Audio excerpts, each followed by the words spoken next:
6/11/2022 ਨੂੰ ਪਾਕਿਸਤਾਨ ਗੁਰਧਾਮਾਂ ਦੀ ਯਾਤਰਾ ਤੇ ਜਾ ਰਹੇ ਹਾਂ ਜੀ।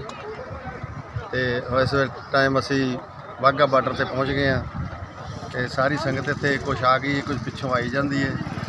ਤੇ ਅੱਜ ਸ਼ਾਮ ਨੂੰ ਨਨਕਾਣਾ ਸਾਹਿਬ ਪਹੁੰਚਣਾ ਤੇ ਇਸ ਤਰ੍ਹਾਂ ਹੋਰ ਫਿਰ ਉਸ ਤੋਂ ਬਾਅਦ ਸੱਚਾ ਸੌਦਾ, ਪੰਜਾ ਸਾਹਿਬ, ਲਾਹੌਰ, ਕਰਤਾਰਪੁਰ ਸਾਹਿਬ ਸਾਰੀ ਯਾਤਰਾ ਕਰਕੇ ਸੰਗਤਾਂ 15 ਤਰੀਕ ਨੂੰ ਵਾਪਸ ਮੁੜਾਂਗੇ। ਸਾਰੀਆਂ ਸੰਗਤਾਂ ਵਾਹਿਗੁਰੂ ਜੀ ਕਾ ਖਾਲਸਾ ਵਾਹਿਗੁਰੂ ਜੀ। ਬਾਰਡਰ ਕ੍ਰਾਸ ਕਰ ਗਏ ਸੀ, ਹੁਣ ਅਸੀਂ ਪਾਕਿਸਤਾਨ 'ਚ ਐਂਟਰੀ ਸਾਡੀ ਹੋ ਚੁੱਕੀ ਹੈ।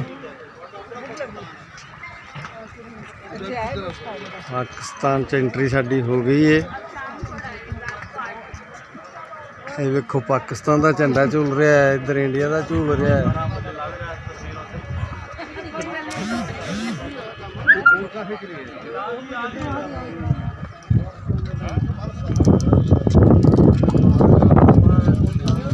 इधर ऊपर ऊपर हो जाए ना, क्योंकि वो जो रुके हुए हैं स्कैनर में वो भी आ जाए। ठीक है।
कितने रही हो रही चलिए फिर कल अज मेरी कल गल है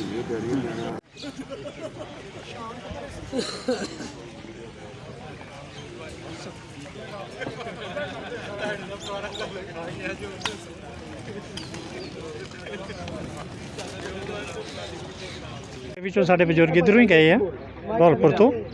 ਔਰ ਸਾਡਾ ਵਾਰ-ਵਾਰ ਜੀ ਕਰਦਾ ਵੀ ਚਲੋ ਆਪਦੇ ਜਿੱਧਰ ਸਾਡੇ ਬਜ਼ੁਰਗ ਰਹੇ ਆ, ਜਿਵੇਂ ਪਲੇ ਆ ਉੱਧਰ ਦਰਸ਼ਨ ਮੇਲੇ ਕਰਕੇ ਆਈਏ।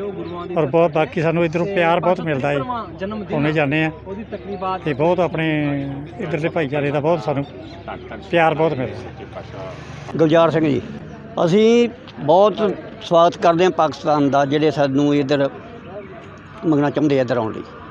ਅਸੀਂ ਗੁਰੂ ਨਾਨਕ ਪਾਤਸ਼ਾਹ ਦੇ ਜਨਮ ਦਿਨ 'ਤੇ ਚੱਲੇ ਹਾਂ ਖੁਸ਼ੀ ਮਨਾਉਣ, ਸਰਬੱਤ ਦੇ ਭਲੇ ਦੀ ਅਰਦਾਸ ਕਰਨ ਵਾਸਤੇ ਅਸੀਂ ਚੱਲੇ ਹਾਂ। ਇੰਤਜ਼ਾਮ ਬਹੁਤ ਅੱਛਾ ਲੱਗਾ ਸਾਨੂੰ। ਮਹਾਰਾਜ ਦੇ ਦਿਹਾੜੇ 'ਤੇ ਆਏ ਹਾਂ ਯਾਤਰਾ ਕਰਨ ਬਦਲੇ ਮਹਾਰਾਜ ਦਾ ਪ੍ਰਕਾਸ਼ ਦਿਹਾੜਾ ਮਨਾਉਣ ਵਾਸਤੇ। ਨਨਕਾਣਾ ਸਾਹਿਬ ਜਾਵਾਂਗੇ, ਸੱਚਾ ਸੌਦਾ ਜਾਵਾਂਗੇ, ਪੰਜਾ ਸਾਹਿਬ ਜਾਵਾਂਗੇ, ਕਰਤਾਰਪੁਰ ਸਾਹਿਬ, ਏਮਨਾਬਾਦ, ਡੇਰਾ ਸਾਹਿਬ।